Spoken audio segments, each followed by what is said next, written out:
saying thank you, of course, then you would think I wouldn't be so nervous. I talk all day in front of high school students, though.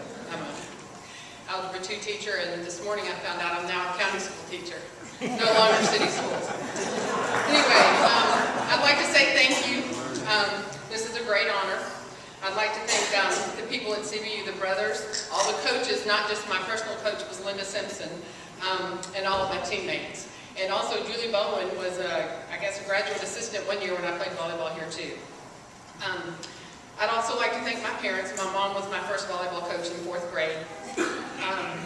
My dad was my first coach in every other kind of sport, and he still continues to beat me in racquetball. I'd like to thank my brother and sister Laura and Charles, who were constant playmates and competitors in every kind of sport you can imagine. Way before we had Nintendo or any of that stuff, we were playing tetherball and made-up games we played outside, which really, I think, made me a better athlete. My grandparents, who are my biggest fans, and they're not with us anymore, but I feel like they're watching me all the time. Ed and Rita Ranazuski, who guided me to CBU in the first place.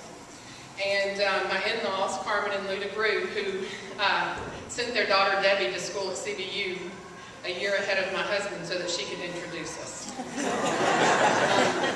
I have some really great memories. My first real job was here at CBU as a lifeguard, and it didn't matter how small my bikini was, brother size Speedo was smaller.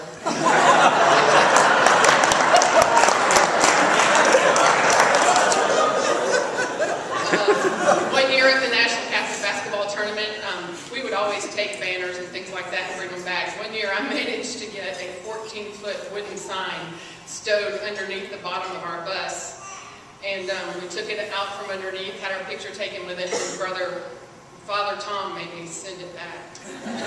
And it cost $147. I will never forget that. That was a lot of money 20 years ago.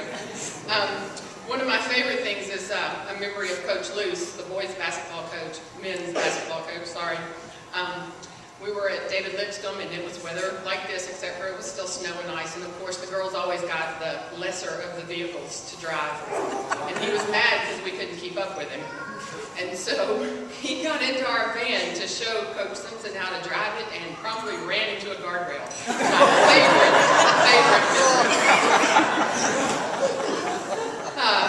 I got a lot of things from CBU and education. And a lot of that, team sports, all that has contributed to what I do. I coached for a lot of years, but thank goodness I don't have to do that anymore. I coached for probably 15 to 20 years in the city schools. The best thing that I got from CBC would have to be my husband.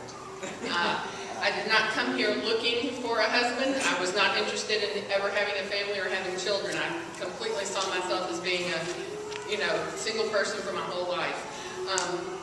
He changed me and helped me be less selfish.